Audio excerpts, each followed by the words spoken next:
Ron DeSantis certainly likes to present himself as a devoted Christian. It is core to his politics, and it's the reason that he spends so much of his time trying to destroy vulnerable communities. It's not like a personal weakness or fear and hatred and suspicion and all of that. It's just his religion. But the thing is, there might be a bit of a problem with that story. The story of Ron DeSantis as a devoted Christian, at least according to new reporting. I'm gonna give you the reporting, and we'll see what we think if it calls into question his religious credentials. So back on January 8th, 2019, DeSantis stood on stage at Florida's historic Capitol next to his wife, Casey, who had in her hand a King James Bible. He was set at that point to officially become Florida's 46th governor. Now, traditionally, many elected officials choose to be sworn into office on a religious text with some sort of personal meaning. But according to the reporting for DeSantis, this moment was preceded by scrambling by campaign and inauguration staffers caught off guard when DeSantis, who is Catholic, told him his family did not own a Bible and he didn't care whether he used one with historical significance, according to 5 former aides. Which I will just say, I appreciate that NBC News required so many sources to verify this, but it is interesting that on a story that would seem on its face to have very little stakes, they have 5 sources saying, yeah, no, he didn't care at all about that Bible. But anyway, they go on to say that they ended up buying a Bible for $21.74 on Amazon and having it shipped to the Republican Party of Florida headquarters less than a week before his inauguration, according to a receipt of the transaction shared with NBC News. So they not only have the 5 sources, they literally have the receipts. In response to this, the DeSantis campaign called the story a quote, pathetic lie worthy only of a tabloid gossip rag. But they have the receipts, man. And the only thing about this story that I do find a little bit weird isn't that Ron DeSantis, a guy who pitches himself as a Christian, doesn't have a Bible, but like nobody did? There's no Bibles anywhere around. You have to go on Amazon and have it shipped. None of the staffers had a Bible they could bring in. The Republican headquarters didn't have a Bible apparently.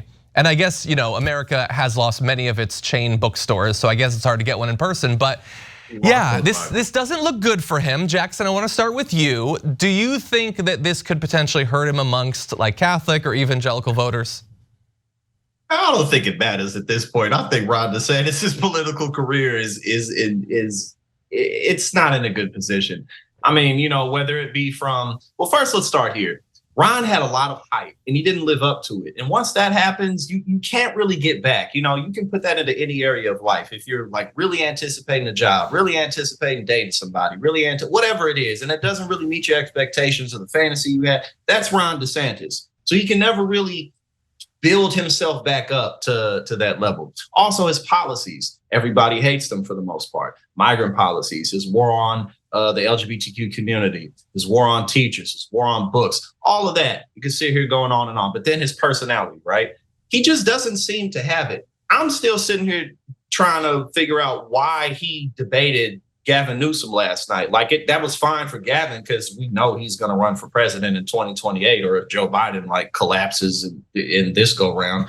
But for him, it's like, what are you doing? Like everything he does, it just shows that he's not good at this. But at the end of the day, that's good news for us because I certainly don't want him to be good at this game. So, whatever. I'm just laughing because I was just talking to someone this morning about like, why did Ron DeSantis think it was a good idea to debate Gavin Newsom? Right. Like, why would that have possibly been a good thing for him? Also the Bible thing, I'm not even Christian and I think I own like 3 Bibles in my house right now. So like it is very strange to me. But I will say that somehow this feels almost like the most relatable thing that I've read or heard about Ron DeSantis. I think a lot of Americans today are nominally something, they're whatever religion their parents or their families are. And the way religion seems to be practiced quite a bit in this country, particularly for people who don't even really identify as being religious, is culturally, there are cultural elements to things, regardless of whether or not people are going to church all the time. We're still baptizing our babies. We're all celebrating Christmas, Mm-hmm. So I think if I was in Ron DeSantis's position, if I was in a position where I was being sworn in on a book of some sort, I would either not care what the book was or, have to really put some thought into what that book would be. But the problem here, obviously, with DeSantis is that he's courting a demographic that is exceedingly religious. They are the most religious people in the country. But we already know, on one hand, that they kind of don't care whether or not their leaders are practicing Christians or Catholics or whatever, right? And it's like what Jackson said, DeSantis is not winning any election anytime soon, but if he was still trying to court these people, we already know, Republicans love Trump, and Trump almost seems to go out of his way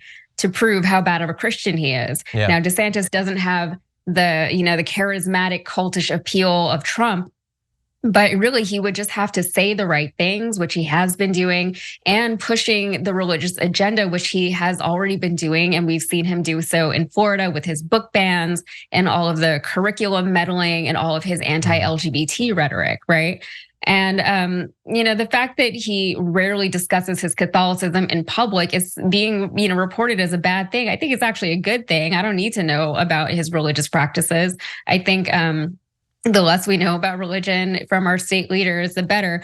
The only problem is that whether or not they're talking about it, these religious agendas are still being pushed. So we have to be aware of that. I agree. Apologies, I was a little bit distracted. I'd forgotten about that video of him holding up the Bible. Me too. Like he had never held a Bible or a book in his life. How do you demonstrate that I like this, whatever this is? God, it's such a weird world we live in. And for me, it's more, there's also a story, by the way, that he had supposedly had like special water from the Sea of Galilee that had been saved from a trip to Israel. They were gonna baptize his son with it, but then they just put it in a regular water bottle and it ended up being thrown away by cleaning staff, which is like, I guess that's more on the staff than on him, but like if it was this sacred water and you just put it in a Dasani bottle, like that seems weird too. I don't care about any of this. For me though, it's more, is it better or worse if a person makes their identity, like trying to, in the case of Ron DeSantis, destroy the LGBTQ community because they actually have been raised to hate and despise and fear this group, or that they just pick it up late in their political career because I guess that's the thing that people will love me for? Like, to be willing to do that, to be willing to harm and hound and legislate against people, and it isn't even your values. Like, you're just a sociopath. That seems worse almost. But as Yaz pointed out, like there's a big demand for it, and the people who have the demand like really don't care if their leaders are actually religious. They say constantly that they care about it, but they clearly don't, because Donald Trump has done a horrendous job of even pretending to care about any of this, and yet they love him. Anyway, we'll see if, again, as Jackson said, DeSantis is probably done either way. The only question at this point is how much more humiliation is he going to withstand before he finally and inevitably drops out?